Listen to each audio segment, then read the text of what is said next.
hearing Spiceworld for the first time? God, I'm trying to think the first time. I mean, this was second grade, definitely. Um, and I remember owning it. I remember having the CD. I remember the CD binder that I brought back and forth from my mom's house and my dad's house. And this was definitely first sleeve of the CD binder. I remember I had both Spiceworld and whatever came after it. So yeah, I can't remember the first time. I feel like I probably heard on the radio, but it was everywhere. We had like little books for the bathroom, but you get it as stocking stuffers. It was Baby Spice, Ginger Spice, Pot Spice. We had Spice World on VHS. I saw it in theaters. I saw them in concert in second grade. I took a girl on a date in second grade, and we had to leave early because of her curfew. So yeah, I don't remember the exact first time just because I was so young, but I was obsessed.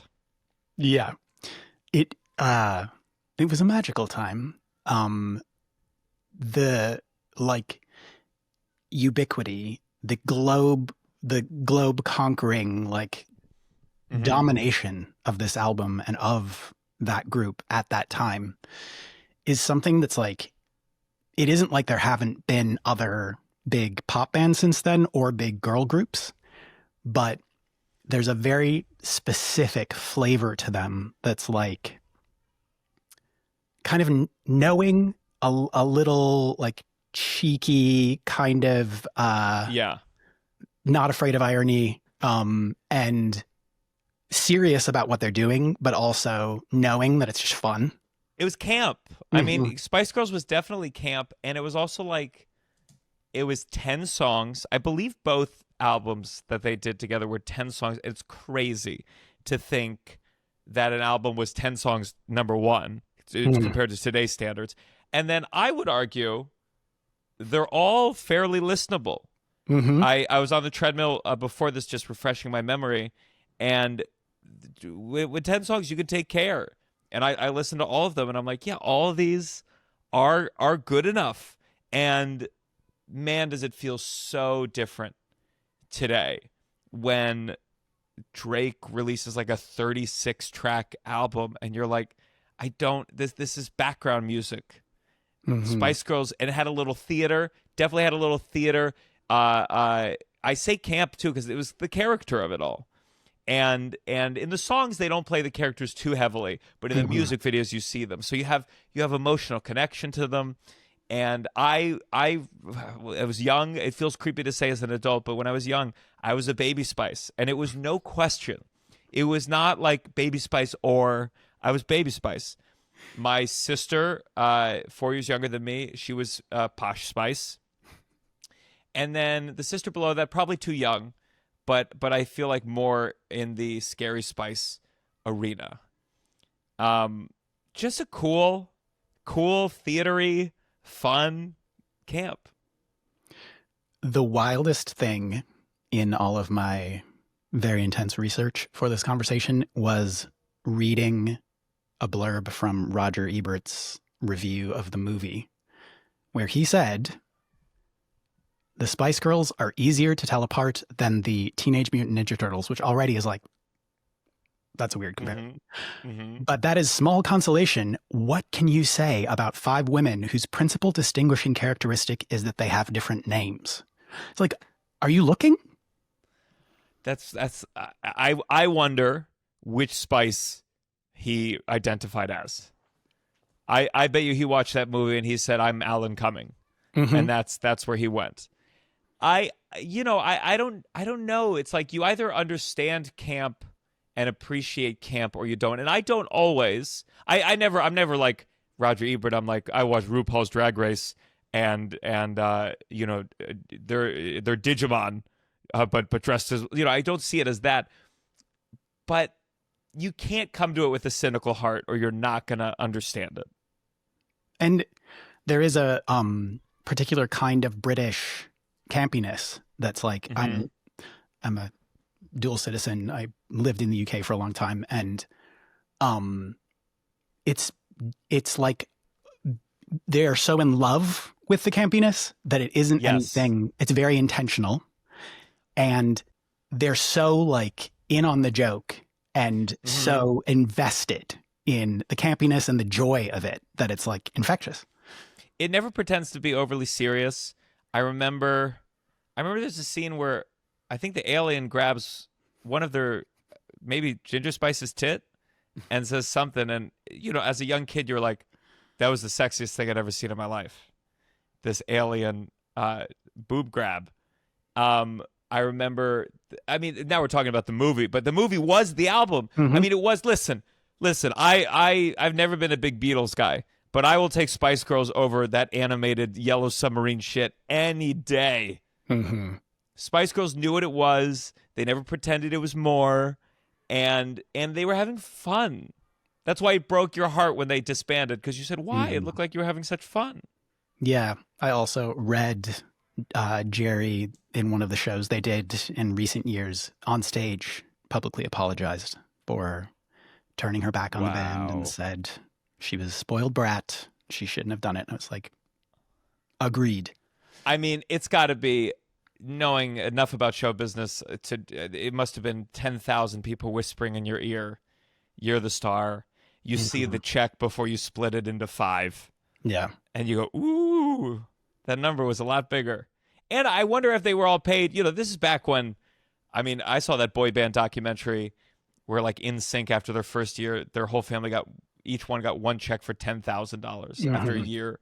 And it was like, who knows? Maybe she left for a reason and didn't realize. And it's got to be hard. It's got to be hard to be in a group of 5. Yeah.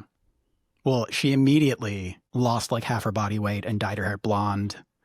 And there's like a whole, I don't know how many of the solo singles from any of them were available in this country, but she had a whole thing with a string of singles that were quite big in the UK. So I think. So she did well. Initially. I remember Baby Spice, Emma Thompson. What's her name? Emma Thompson. Emma Bunton. Emma Thompson Bunton. is, you know. Yes. Yeah. Emma Bunton. She had one song I really liked, and then I don't know if I heard any sporty. And then, you know, Mel B, I saw her. I don't think I've seen videos of her in Rent, and I'll always appreciate a musical theater turn, even if it's, you know, a sign of pop troubles. And even in that revival, Victoria didn't participate, right? She did the Olympics with them. And then I think just a couple years ago, they did a bunch of gigs and she was part of them. Yeah. That's a lot. I mean, I don't know if because she's not doing it. That's a lot to get in shape for, vocally, stamina. I mean, the vocals were never really her strong suit, you know? Oh yeah, her strong suit. Who were the best singers? Was it Mel B and Sporty? Mel C was the Mel real C. singer, and she went on. She released, you know, many albums. She had a lot of success in the UK. She did a song with Bryan Adams that was a big hit. And yeah, lots of. It's a tough persona to evolve from, though. Like, Ginger makes sense, Posh sort of makes sense, but like Sporty into whatever she turned into. Yeah, I love them. God, I would see them in concert. I don't know if it'd be depressing and like weird or celebratory and fun.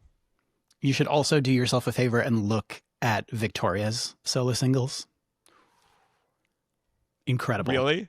This was a long time ago, yeah? This was, yeah. There's one called Out of Your Mind, which is like a UK garage song.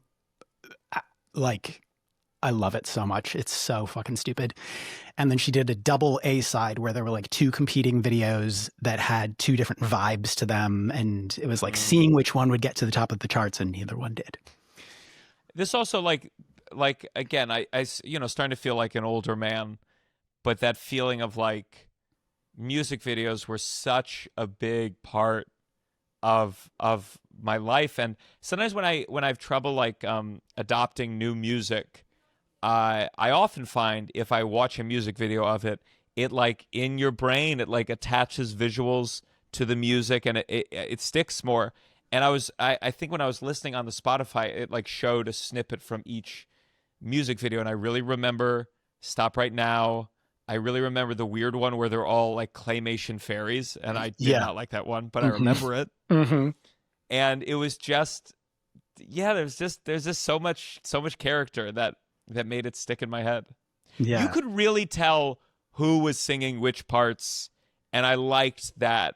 And it was probably because they couldn't harmonize, but that gave it real, like, again, I like characters. I like narrative. I like musical theater because maybe music makes me bored sometimes, and narrative it distracts some part of my ADHD. Yeah. And also, they, Jerry obviously got over it relatively quickly, but the rest of them still talk about it as this like totally amazing experience. They're so positive about the music. Mel C is like, they're just amazing songs. They are just amazing songs, and I love them. And sometimes with pop music, like, as much as I love Gaga, she takes herself very seriously.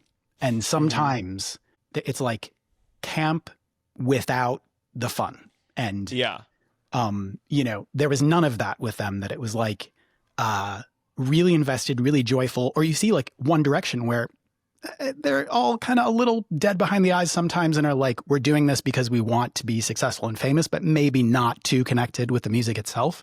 Yeah. And the Spice Girls, it's like they all want to be there. They all are having the time of their lives and making music that they actually like, and they, like each other well enough and all that stuff. So, and it was a simpler time. We asked less. I don't know who they voted for, and no one ever asked. And maybe that was a simpler time to just be silly. And you don't want to know who Jerry's voting for now. Don't want to know. Oh, I'm sure I don't. I'm sure you'd have to explain some of the politics to me, and then I go, oh, that's not good. So I went to this concert. It was second grade, and there was a girl named Caroline Dye, and her parents were like conservative Christian for where I grew up. And the idea of them having to deal with dating in second grade was like crazy to them. And then I think they saw me and they said, oh, this poor little gay boy, let's let him have a companion. and then my dad divorced parents. Dad was like, he wore a leather jacket over a white t-shirt. He looked a little, I'm sure, an unsavory character in their eyes. And we went to this concert with my dad's girlfriend, which again, it's just a lot for these poor parents to handle. I don't know why they let her go. I guess it's tough. It's so young. You're like, they're not going to hook up. Just, it's fun. Mm-hmm. But she had a strict curfew. She had to be back, I think, by 10 p.m. And we showed up to the concert by 8 p.m. when it was supposed to start. And as I know now and often forget, it did not start until like 9:40. Oh. And we had to leave. I mean, truly 2 songs in, 2.5. And this was like before, like my dad couldn't just text their parents and be like, hey, maybe make it. So I started crying because I didn't want to go. I mean, it was inconceivable. We were seeing the band that I love more than anything, and we're leaving after 2 songs. So I cried in front of my date, and my poor dad's girlfriend, who later became my stepmom, she should have seen the warning signs right then and there. And I didn't get to see the rest of the concert. I still can't tell if I saw in person the song Naked or just saw a video of it, but they would come out in just towels. And oh my God. I was old enough to know I was straight, despite being at the Spice Girls concert. I could tell.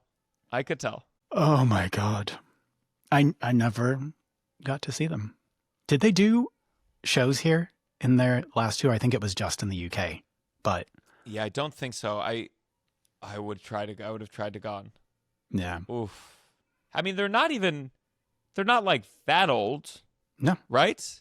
They just, Victoria Beckham's Netflix documentary came out, I think today, and Mel B sent her flowers, but all the rest of them came to the premiere and supported her. So it's got to be so. I mean, these are 5 adults with unique relationships, and all we want as outsiders is for them to be smiling next to each other. Yeah. And they're like, we have very complicated dynamics, and this person said this, and that person said this. And we're like, come on, go on the road, spend half your life together in hotel rooms for us, please. But I feel like outside of Victoria, all of the rest of them are like, sure.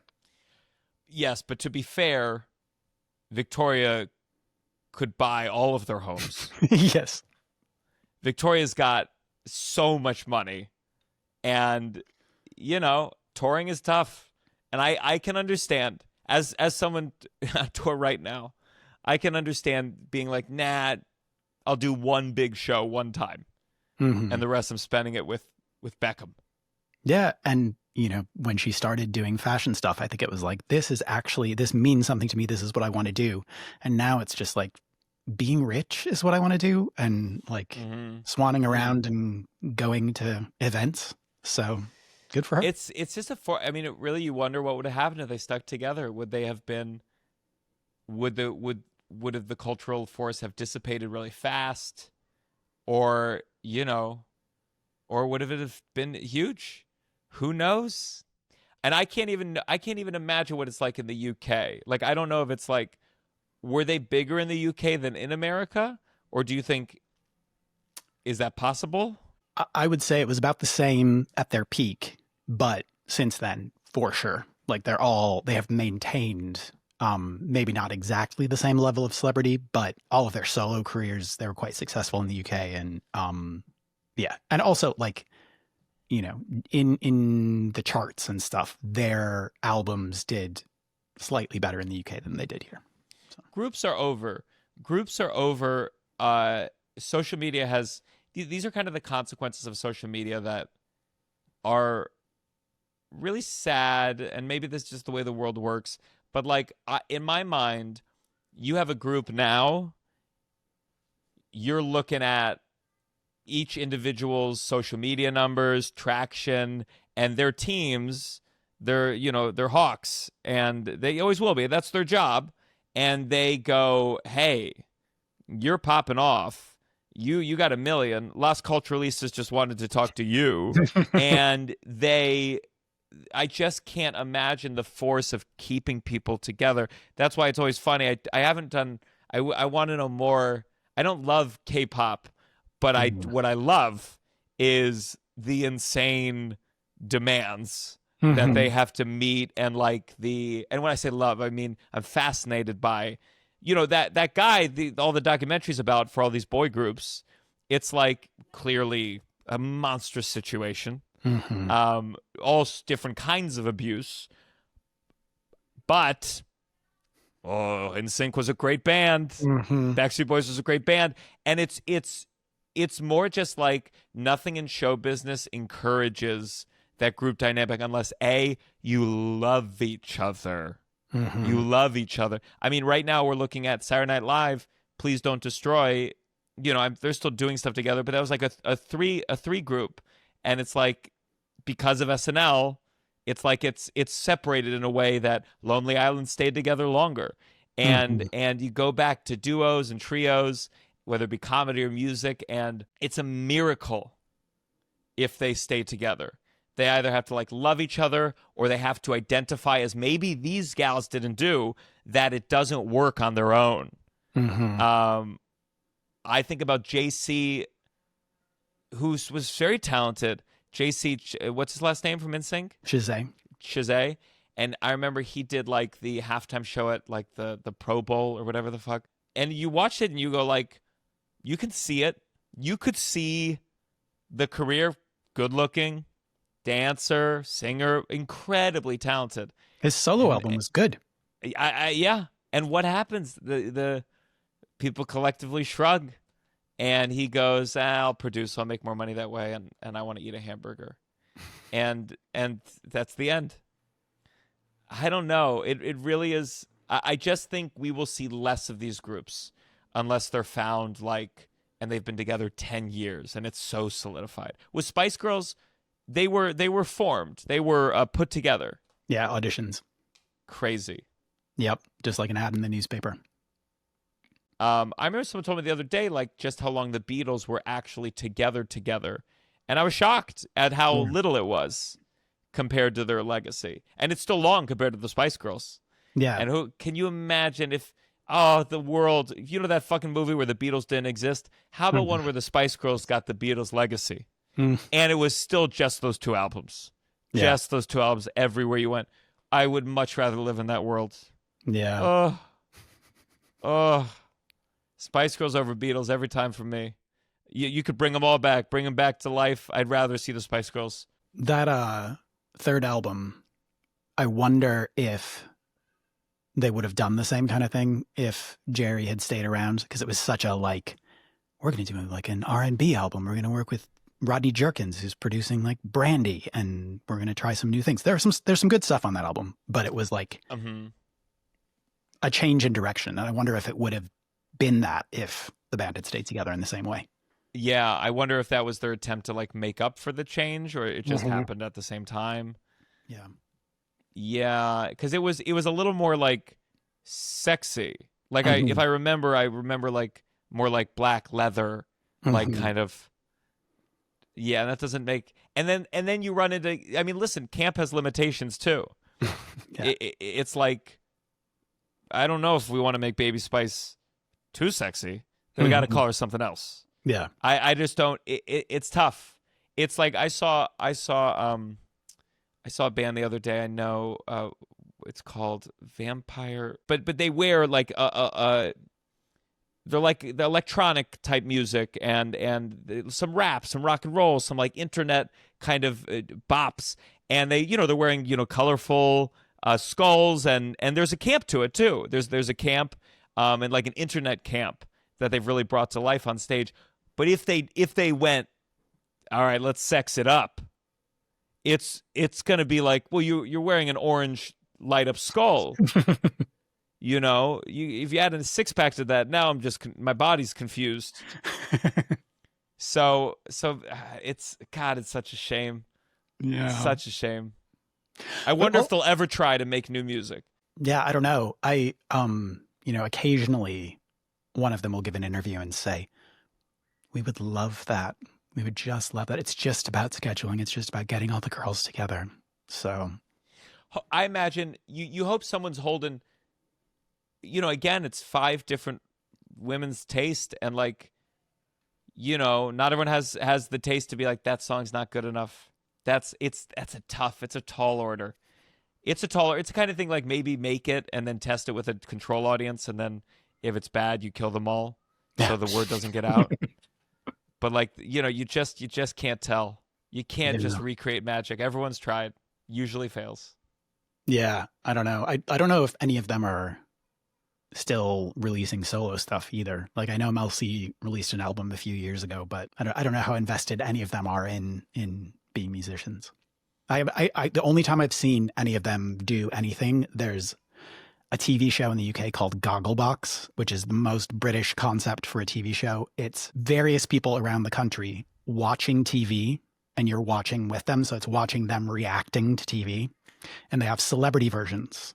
And both Mel C and Mel B have been on it. So you get to see them sitting on the couch with like their brother or their kid. And do the camera like flash to them face forward? Yeah. And so you just see them go like, oh. They're like watching Slow Horses, and then something dramatic will happen, and you'll see like reactions from 6 different households going like, "What the fuck was that?" And then does it go back and you're like, wait, go back a minute, I missed? Or does it pause? Does the episode get longer because of this? It's like the week in TV. So each thing they'll have like Slow Horses gets 5 minutes, and they'll do like a really quick recap of that episode interspersed with people's reactions. Oh my God, that is such a unique cultural.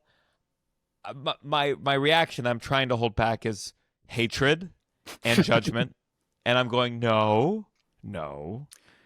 I also had dinner with my Christopher Chung, who plays Rodney in Slow Horses. And I would watch that show where we cut to me critiquing his acting.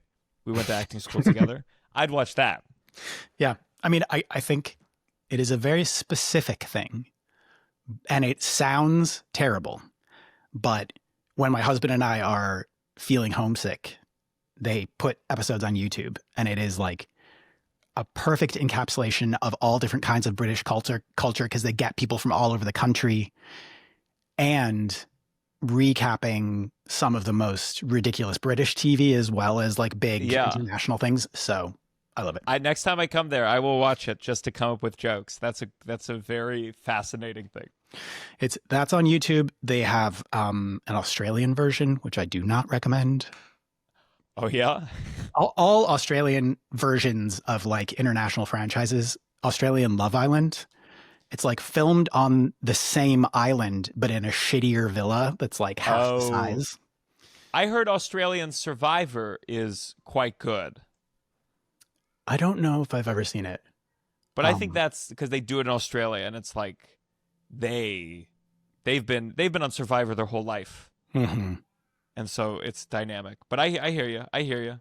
Also, all Australian reality TV, they're just fucking each other all the time on TV, like fully, not, you under the covers, and they'll have like night vision. Yeah. You see like somebody's That butt. sounds good. You're making the opposite of your point. That sounds great. It's trash. I'm not against it. I'm just sure. I believe you. Yeah. So in closing, how would you say your relationship with this album has evolved over time? How present is it in your life now? Any of that stuff? I mean, I'm so happy that Spice Girls still gets played. I have my assistant's 24, I believe, and they were playing Spiceworld, and I said, "Do you know what this is?" And she didn't, and I got mad. I got mad in a way that's not fair to do to a young person. But like, just what do you mean? What do you mean that you don't know this? I love it. I look back on it so fondly. I still love the songs. They're deep in my subconscious. And I also think like, my general, whether it's my comedy or just the way I behave in the world, it's with a flamboyance. And if I were a gay man, I would say Spice Girls was an early conduit to expressing who I really am. And even though I'm not a gay man, I do feel that way as well. Like, I do feel like it brought me into camp in a world where there was no other, just a sense of like girl power, some kind of feminine space. I wasn't into Star Wars, which felt like a real contemporary with like my friends. I was into Spice Girls, and it gave me this like a feminine theatrical space that I could enter at such a young age. So I think like it set the groundwork for a lot of my interest today. And I don't know if I didn't have Spice Girls, what would have been my girl power thing at that age. So I love them. I want to go and listen to all the solo albums now. And if they ever do a concert again, I'm gonna be there. Yes, especially Victoria Beckham. I promise you will never be the same again. I will. It's good stuff. That is a lovely note to finish on. Thank you so much. This has been so much fun. I love being able to talk about pop music generally, but the Spice Girls in particular. So this has been great. Thanks, Adam. Do well. Hey, do you want more conversations with incredible people talking about the movies and music they love? Then subscribe to the Spark Parade YouTube channel.